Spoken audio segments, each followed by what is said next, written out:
Turning to current developments, I'm pleased to announce that the BPO 6 class for KPSM is set to begin.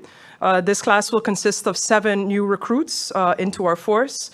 And of course, this marks a significant step in strengthening our team and enhancing our capacity to better serve the St. Martin community effectively.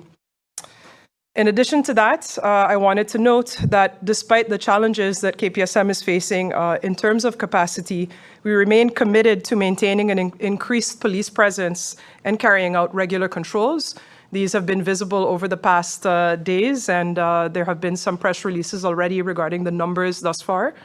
And in that context, to help facilitate the smoother processes on the road during these controls, I kindly urge all road users to carry the necessary documentation with you at all times, and your cooperation with these controls is greatly appreciated. I also received a question with respect to, again, with the road safety. I might be jumping ahead to the questions, but that includes your valid license, your valid registration, your valid insurance. You need to be wearing a seatbelt, and for motorcycles and scooters, it is obligatory for you to wear a helmet at all times. On a different note, we've also observed a concerning rise in individuals expressing suicidal thoughts over the past 2 months. While mental health resources in our community remain limited, this is a critical issue that requires all of us to step up. I want to emphasize the importance of family members and friends checking in on our loved ones and on our friends regularly. Sometimes a simple conversation or the knowledge that somebody cares about you is already enough and can make a significant difference to those suffering. For those of you that are in need of help, I encourage you to reach out to the resources that are available. And of course, I hope that my colleague Minister of VSA can maybe touch on this a bit as well. Lastly, I'm also proud to share that we've successfully completed the assessment phase of our partnership with the Miami-Dade Police. As I mentioned also during the budget debates, one thing that is especially close to me and that I see of significant importance is our youth. And to that effect, we want to execute crime fund projects within our schools and collaborate from a justice perspective along with the Ministry of VSA and the Ministry of Education to really try to reach our youth. And I think that this partnership with Miami-Dade is an important first step. So in the coming months, our officers will begin training to become school resource officers. This initiative aims to build stronger relationships between the youth and law enforcement, and it will equip our officers better to address youth-related challenges more effectively in our schools. Those are, I think, the main points. And I still stand by, the various statements that I made during the budget debate with respect to safety in general in this country. And of course, with road controls, we will continue to be aggressive when it comes to road safety in general. And again, that is both for scooters, motorcycles, as well as those driving on 4 wheels. I think we all need to show better behavior on the road and have more consideration for the other drivers around us. I think our bad behavior on the road also contributes to congestion on the road and traffic, and it affects all of our days very much. So, and I think one of the ones maybe that I didn't get to mention as well is, besides, of course, checking license registration, everything that I mentioned, this was also in the newspaper yesterday and I mentioned it in Parliament, but we will also be addressing the tint situation with vehicles, as I maintain that this is a safety concern for all on the road.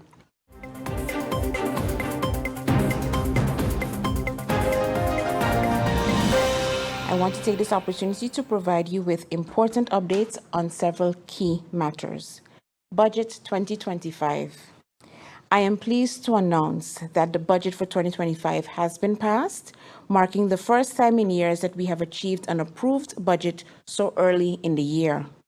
Contrary to claims that there are no new initiatives, this is a realistic, stabilizing budget with achievable revenue and initiatives for 2025.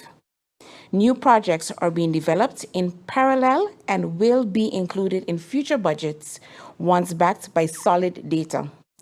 I extend my gratitude to all members of Parliament for their unanimous approval, and as well as all civil servants who made this possible. With all amendments considered, total revenue is projected at 586 million guilders and expenses at 577 million, leaving an expected surplus of 8 million guilders for the year 2025. As previously stated, I will be preparing a public version of the budget, which will provide greater clarity for the public. This document, which will also be digital, is expected to be finalized by the end of February. Vehicle tax and sticker pickup.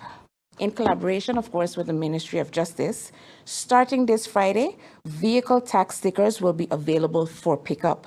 Delays were due to pending legislation, which was finalized in the Council of Ministers meeting yesterday and will be published today. Once payment is made, you can collect your sticker. Payments via Sento. To modernize payment processes, discussions with Sento began last year. Starting at the beginning of February, you will be able to pay vehicle taxes using Sento with Maestro cards via Windward Islands Bank, Orco Bank, or Banco de Caribe. Previously, online vehicle payments required credit cards. With this upgrade, I hope to see an increase in digital payments, streamlining the process for collecting number plates. Please note that the deadline to pay for your vehicle tax is February 28, 2025. Audit on ghosts civil servants. Concerns have been raised about individuals receiving government salaries without actively working. While monthly payroll approvals are conducted, I have directed the Internal Audit Department and SOAB to conduct a thorough audit to identify and address any ghost workers on the government payroll. This audit will produce a detailed report per ministry specifying individuals receiving salaries without working. Lastly, Finance Friday. Finance Fridays will continue this year on the last Friday of each month, with the first session scheduled for January 31st, 2025. From 9 a.m. to 12 p.m., please feel free to walk in and discuss any matters directly with me.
Are you SXV insured? Do you have a valid medical insurance status? SXV is cardless. Request your My SXV account today and enter the virtual office of SXV. Go to sxv.sx and sign up now. SXV, yeah. Your social and health insurances. It's time for a new brand that is as bold, vibrant, and colorful as the island of St. Martin, with colors drawn from our diversity, cultural heritage, and nature. Our breathtaking beaches, waters, and sun, the majestic brown pelican, our national symbol, the radiant yellow sage, our national flower, the historic border monument signifying the Dutch and French sides, our exciting cruise, yachting, and boating ports, renowned Maho Beach and St. Martin Airport, the hub to the Caribbean. All these parts come together to create the shape of the island of St. Martin. more than a logo. It's a new brand that engages, excites, and will inspire travelers to book. It's time to tell the St. Martin story, to reintroduce travelers to St. Martin, to honor our past, to embrace our present, and shape our future. Our culture and diversity, Dutch and French sides, unrivaled cuisine, twice the nightlife, entertainment, and shopping, cruises, boating, and yachting, twice the adventure, exploration, and relaxation, splendid and scenic accommodations, Pinel, Tentamar, and island hopping in the Caribbean. Whatever your taste, St. Martin has more. Experience twice the Caribbean. St. Martin.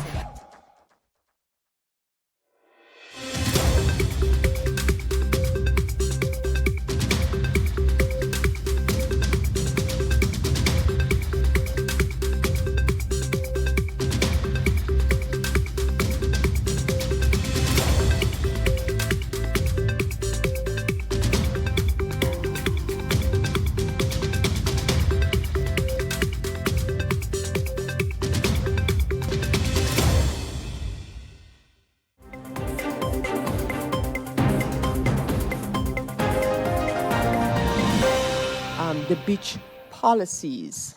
At this point in time, there are two so-called beach policies. One of VROMI, that ministry, and one of the TIAT ministry.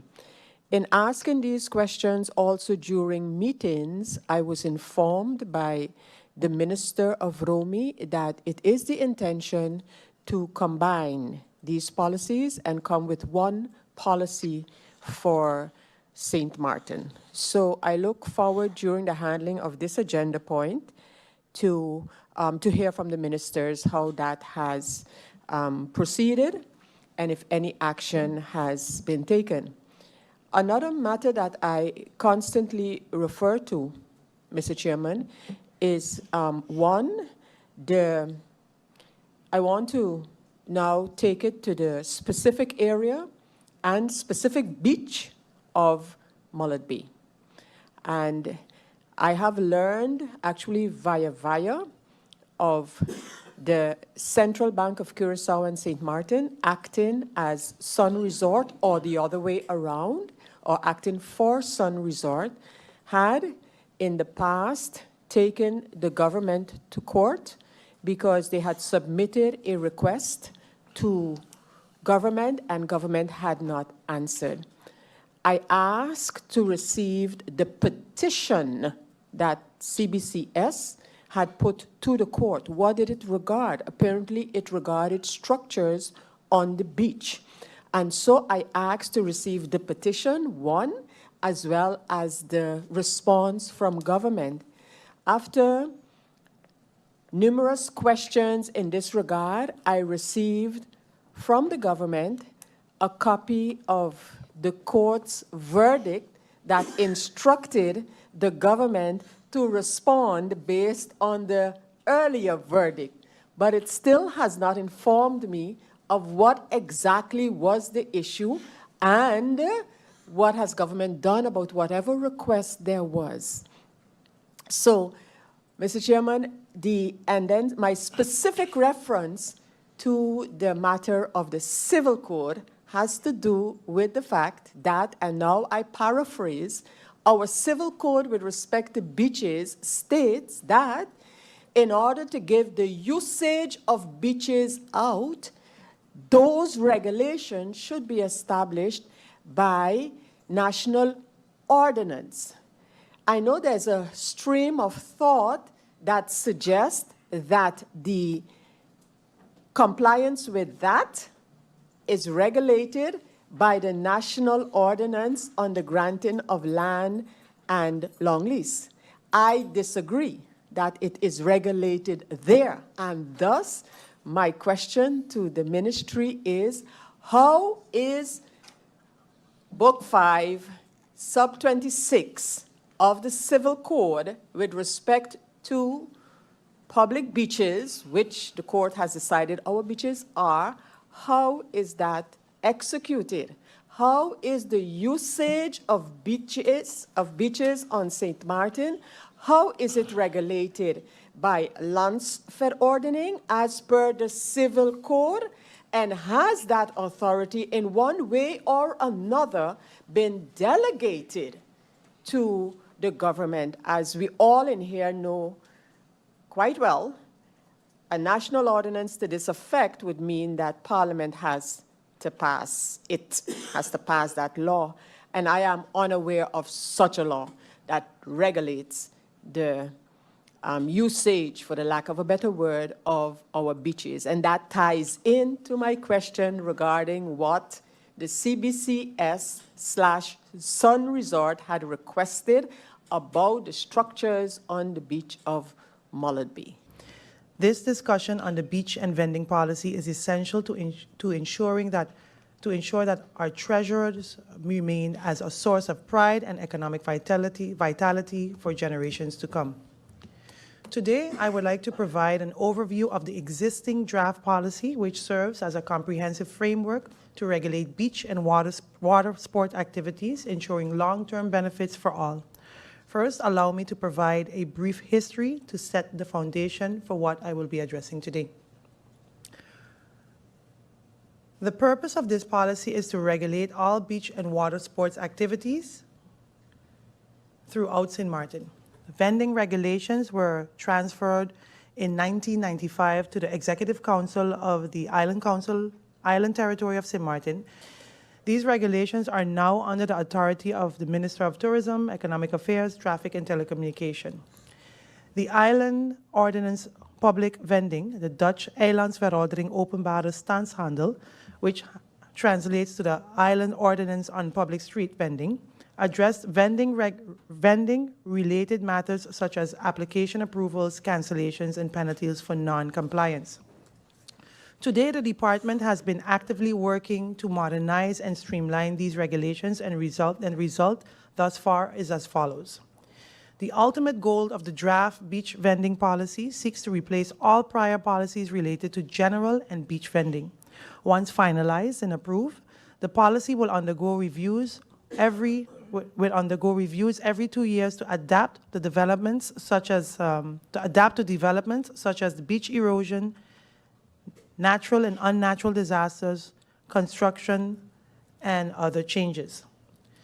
It starts with a definition of all beaches, the policy, based on 3 factors: the size of the beach, the location of the beach, and the type of activities, both water and land, permitted on the beach. A beach is defined as an area from the shoreline where the water breaks or the high water marks up to the established property boundaries or buildings. All beaches on St. Martin are for public use, and the beaches must be accessible to everyone, including local residents, tourists, for recreational purposes. Regarding licenses, it refers to the vending licenses and business licenses.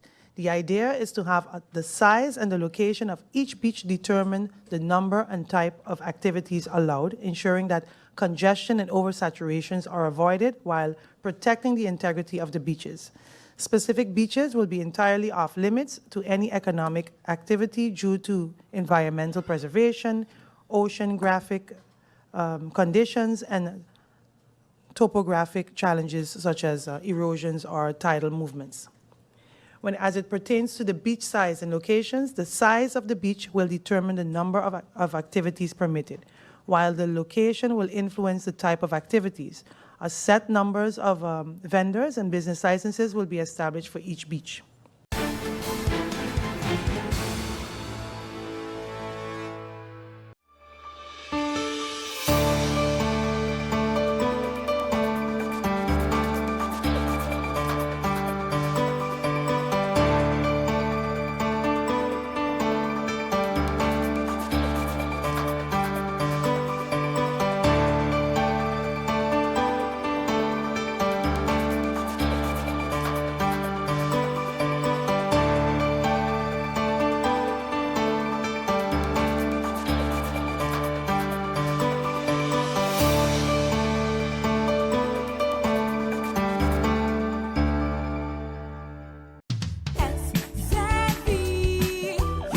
social and health insurances. SXM, your social and health insurances. Are you SXV insured?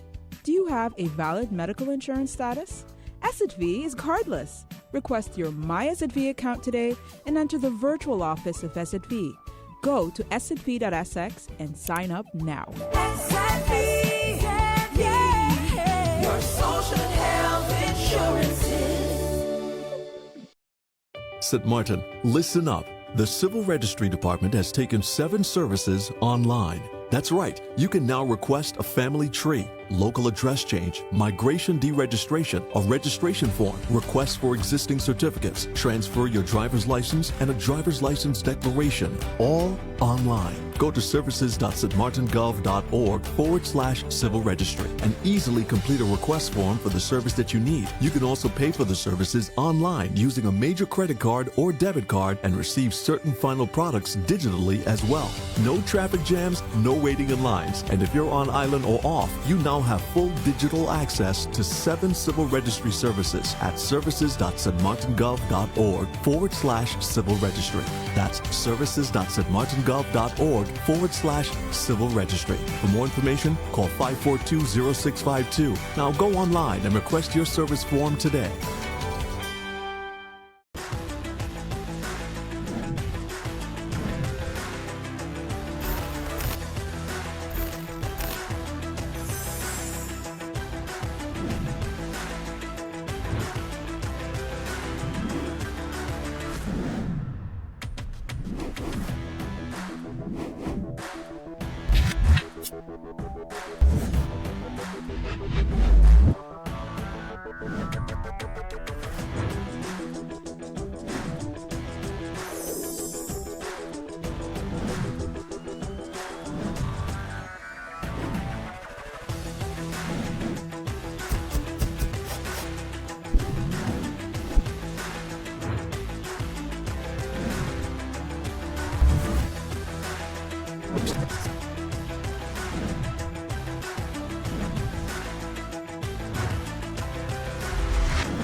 With regard to VSI, I would like to update the public on the following. It has become public knowledge of the situation at the St. Martin Medical Center with regard to discharge of sewage water in the public drain. I can confirm that this matter has been addressed by the Inspectorate of VSI and has been remedied by the St. Martin Medical Center. However, the public may still observe water being disposed from the newly operated wastewater plant. Please be assured that this water is being tested to ensure that it is in compliance with the legal requirements of the wastewater ordinance. With regard to the Flamingo Beach Club update, this is a very sensitive and ongoing matter that still has the attention of VSI. What we have done since the last press briefing, establishment have also been requested to provide additional information to see if they're in compliance with the labor laws. And any other progress moving forward will also be updated to the public. One thing I must say is that in this particular case, it has reconfirmed that we do need to address our current labor laws and immigration laws. Definitely. So that has my attention. I have also spoke about it in Parliament, that I am seeking also the assistance of parliamentarians in order to address the relevant laws when it comes to labor that falls under VSI.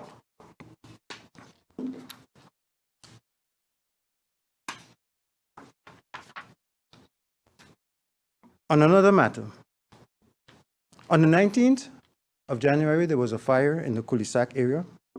Regarding this devastating fire, it have impacted several homes and also have impacted several individuals that live in these homes, which amount to about 12 persons. 6 of these persons have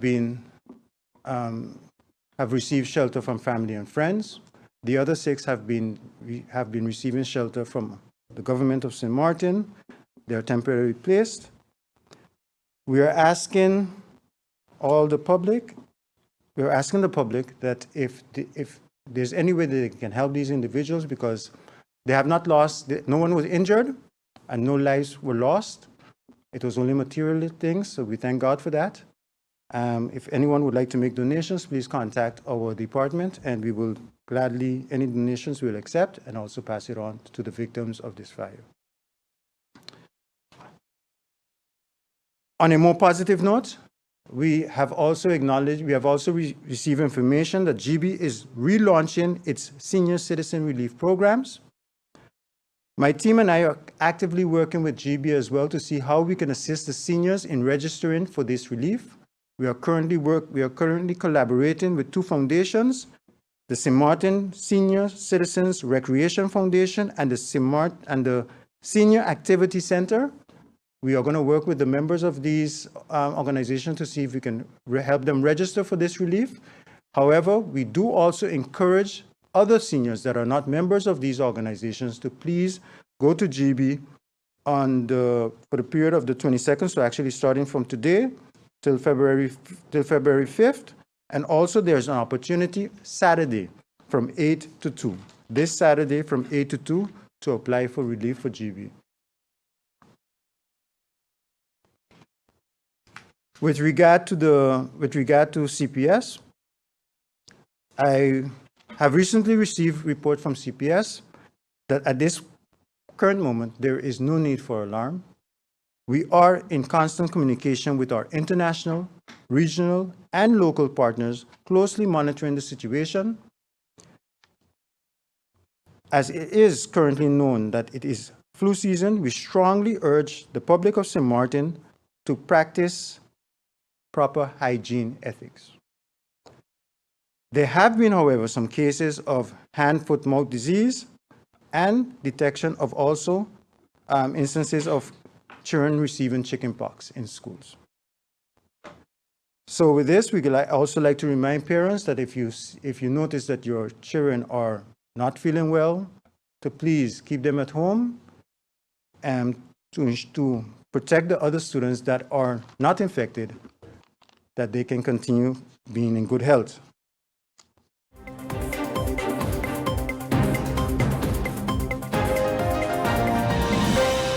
The Democratic Labour Party is united and ready for the next general election whenever it is called.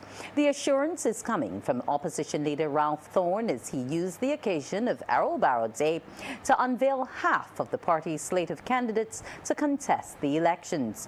Among the 15 announced are fresh faces, former candidates and former MPs who ran in the last 2 general elections, including Richard Seeley for St. Michael's South Central and Dr. David Estwick, St. Philip West. Newcomers Dale Rowe will carry the banner for the city of Bridgetown, Alvin Toppin in St. Lucie, and Amoy Gilding-Bourne in Christchurch East. According to Mr. Thorne, DLP supporters are once again energized, and he challenged the candidates to put the interests of the people of Barbados before self. I always say that a politician embarking on a journey should embark himself or herself on that journey, remembering, in the words of Philippians 2:3, that he or she does nothing out of selfish ambition or vain conceit, but that in humility you put others before yourself. Commenting on the announcement, Prime Minister Mia Moore-Motley says she will not get into the affairs of George Street, but instead focus on her task at hand as Prime Minister of the country. She was speaking following the Democratic Labour Party's announcement of 15 candidates ahead of the next general election, which is constitutionally due in 2027. Suffice it to say that I would hope that they listen to the people, and I'm hearing that many of the people who have been picked have already had a response from the people of Barbados already. That is a matter for them, not George Street is on their own on this. Stop me. You understand? And as I've said, my business is to stay focused on making sure that we can make Barbados better in each category. There are things that I am not happy about that we're working on, and I have said to the government we will continue to focus on excelling in the delivery of the basics. Prime Minister Motley adds there are still a number of things on the government's agenda to complete. We've managed to do the big things. We've managed to stabilize the country. We're trying to put the country on a path of growth, and you've seen consecutive quarters of growth that will make us happy. But there are a number of pockets of things that we will stay focused on, because the mission is not over until it's over. And the government is not going to be distracted by those who don't have the power to call an election but want to believe that an election is around the corner. Political analyst Peter Wickham has also been commenting on the announcement of DLP candidates. He says it's a positive development for the party. The good is that some of the candidates are new and some of the candidates are old, so there's a good mix of new and old candidates. And I know that Dr. David Eswick, who is one of the top performers, is identified as a candidate for St. Philip West. That's also a good thing for the Democratic Labour Party. Mr. Wickham adds, however, that there are some concerns. The leader of the Democratic Labour Party has indicated that he believes that a by-election will be called shortly in St. James North. One would have thought that that should have been one of the first places that he would identify a candidate. That was not on the list. He has also not indicated where he himself is running, and I think that certainly curious minds would want to know where he is running in the course of things, and he's also left that question out.